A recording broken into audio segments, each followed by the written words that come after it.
H here again with the 1925 Ford Model T Touring. In this video we're going to be putting a new radiator in. My radiator there has actually got a quite a severe leak now, which doesn't look like I'll be able to repair it, but not to worry, we have a brand new radiator here from the Brass Works in the US. They make probably about the best reproduction radiators you can actually get for Model Ts and Model As and so on. So let's get cracking. The first step, what I want to do is actually give the cooling system a good clean. So what we'll do is we'll put some cooling system cleaner in there, a good flushing compound, flush out all the gunk that's in there and any rust build up and anything inside the engine block itself, and then we'll thoroughly hose it out. So the first thing we'll do is back the car out, get the engine warmed up, and get that cleaning agent in the radiator. So what we're doing now is just letting the engine warm up a little bit, because the radiator and the cooling system cleaning agent needs to obviously circulate through the cooling system and take off any corrosion build up in the engine block, and make it nice and clean, ready for when we put the fresh coolant in the new radiator. So this is the product I've chosen to do the job, Newlon's Radiator Flush and Clean, which is basically just alkaline salts just to clean all that rust off inside the engine block. And it says on the bottle that it cleans fast in just 20 minutes, so it should be done pretty quick. So basically what we do now is we just open the radiator cap, pour this in, and just let the engine run for 10-20 minutes or so, and then we'll flush the whole cooling system out with water. Okay, so we'll take the radiator cap off.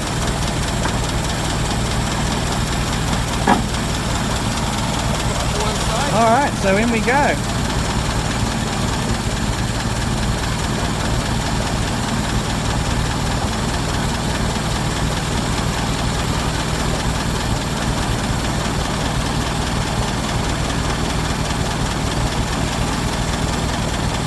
Now we leave that for about 20 minutes or so, let the engine run, and once that's circulated and given it a good clean, we will then flush the cooling system out thoroughly with water.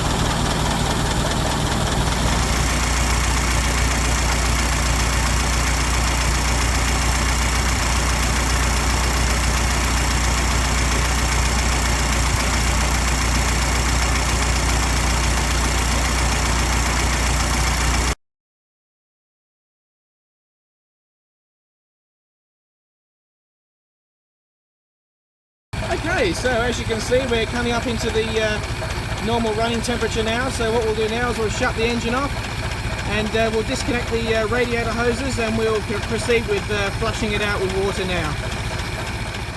Okay, so to proceed with the flushing procedure here, what we'll do is we'll disconnect the bottom radiator hose first. I can't actually open the drain cock down there, it's actually completely corroded shut, so we'll have to do it the old way and take the hose off and let all the water out. And then once that's done, we'll proceed and we will remove the top hose, and then we'll go ahead and remove the radiator, make it a bit easier to pump some water in there and flush out the block. So let's go ahead and get that bottom hose undone. And I'll just need to be careful, extra careful here now, because obviously everything's very hot.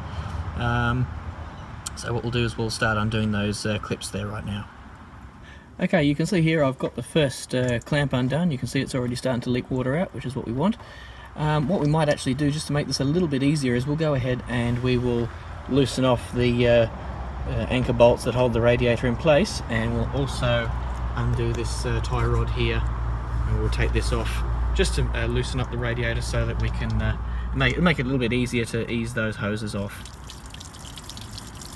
Okay, so to save burning myself here, what I've done is I've just put a screwdriver down the side of that hose there, just so we can let the water out, and then I'll be able to safely remove the top hose without scalding myself. So by having no water in there, there's no risk of getting scalded. So we'll let that one drain off, and then we'll be able to take the top hose off.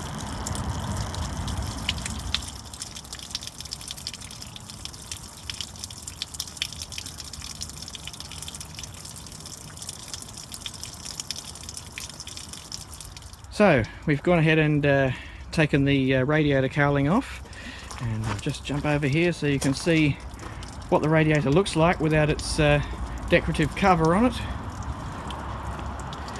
Pretty simple. And we're just about ready to take this radiator off now, because I can see down there the water is just about finished draining out. So we'll get this top hose disconnected, and then we should be able to get the bottom hose off with fairly easy, and then we can take the radiator off.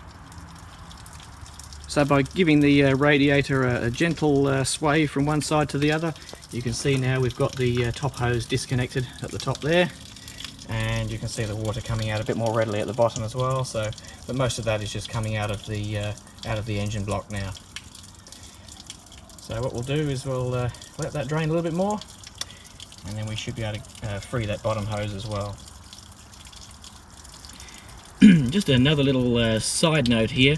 It is good to actually, where possible, to do this job with a hot engine, for the simple reason that these hoses, you know, they're made of sort of a rubber and a material covering there, and it actually makes them more pliable when they are hot. So we're doing this at the best time with a nice hot engine. So yeah, so a hot engine makes them more pliable to get them off. Okay, now as you can see, the choke wire actually goes through the radiator, so we actually need to remove that before we can lift the radiator out. So all we need to do, in my case here, is just untwist this wire from here and pull it out from the front. Okay, well that's the radiator finally off, and as you can see there's brown gunge all over here. I did spill a little bit of water getting it off, and oh my goodness, that doesn't look very nice, does it? But anyway, as you can see, we've got the radiator off now. So that one has, we're finished with that one now. And what we'll do now is we'll go ahead and we'll flush some water through the cooling system to get any excess corrosion out of there. Okay, so as you can see, the water coming out of the pipe there, what we're doing is we're flushing water through the cooling system, through the water jacket, to flush the engine block out thoroughly. And I'll leave that running basically until that water runs clear. And what I'll probably also do in a moment is once that water's a bit cooler, I'll put my hand over the end of it and let the block fill up with water, and then let it all out again. Just to make sure we get rid of all the grime out of the motor.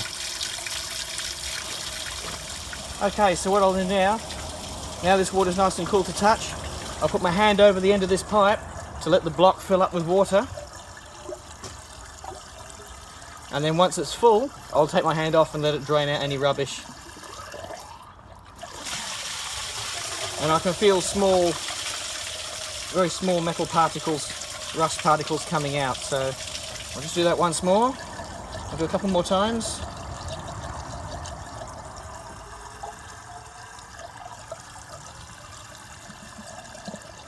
And I'll take my hand off.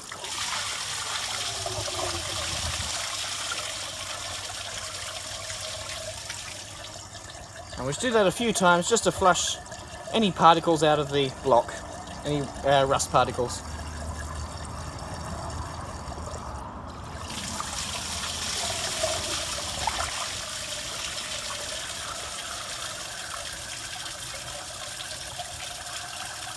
Yeah. A couple of small pieces there, but nothing to worry about.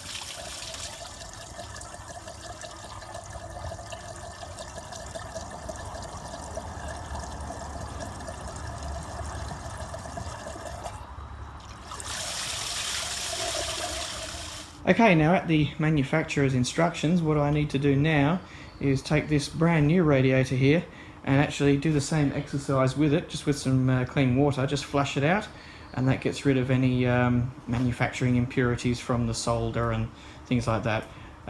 They always recommend flushing out new radiators before installing them, so we'll go ahead and we'll do that now. Okay, so we're ready to put the new radiator on, and we see these bolts here. There's one on this side and one on this side, as you can see just here. We need to line up the radiator with that, gently lower it into place, and then we need to go ahead and of course line up the hoses. So we'll do that next. Okay, now because as you can see we're starting to lose the light here, I'm going to quickly put the Model T back in the shed so we can work under the lights there. Now obviously you should never run one of these engines without a cooling system on. We don't have much of a choice here, so the trick here is speed and efficiency. We'll get the car into the shed as quickly as possible so that we don't overheat the engine. Okay, now we will electric start for this one, so we're not mucking around down the front with that exposed fan there. So retard the spark, open the throttle, and here we go. Almost.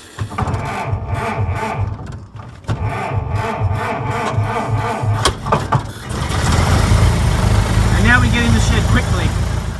Okay, now you can see some steam coming out of the top hose there. And that engine was literally only running for maybe 20 seconds at most just to put the car back in the shed here, so we've got some light.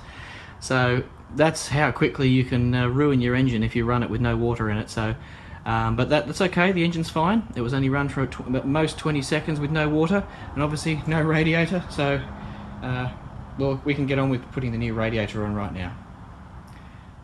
Okay, so that's finally got everything back together with the nice new radiator on board. And it's quite simple really, and once you've got everything back together, and I'll just point this thing out here. Okay, so these little bolts here with these caps, they actually go on after you put the radiator shroud back on, or the cowling rather. So put the cover back on the radiator first and then put these on. I got that one wrong the first time, and I went to put the cover back on. I thought, that's not going to work, so everything had to come off again. Okay, so what we'll do next is we'll pop the choke wire back in, and then all that's left to do is fill the radiator up with coolant. Now I'm not actually using a coolant as such. I'm using Newlon radiator corrosion protector, which literally its job is just to stop corrosion in the radiator. It doesn't alter the temperature of the water. So that's what we'll put in once we've got the choke cable back in. Okay, so just underneath the Model T now, we've installed the petcock on the drain for the radiator. So we're all ready to add the water and coolant. Now just a little trick here, if your overflow or expansion pipe is a little low down like mine is, just grab a screwdriver and just pop that in the end there, so when you pour any liquids in here they don't go shooting out and onto the floor. So what we'll do now is we'll go ahead and we'll add the coolant solution. Just mind my camera work there. We'll add the concentrate into the radiator, like so.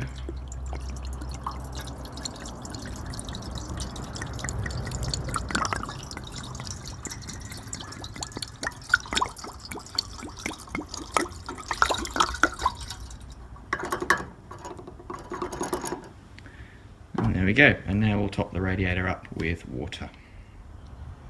Okay, slightly different view here. You'll notice now that my radiator is actually full, probably slightly overfilled if I'm honest, but not to worry, that'll all come out with expansion when it heats up. Alrighty, let's pop the radiator cap back on and then we're done. Okay, well I hope this video has been of some use to you. It's not every day that you have to replace a radiator on a Model T, but there you go. Don't forget to subscribe to the channel and leave a comment if you like. And once again, thank you very much for watching, and I will see you in the next video. See you for now.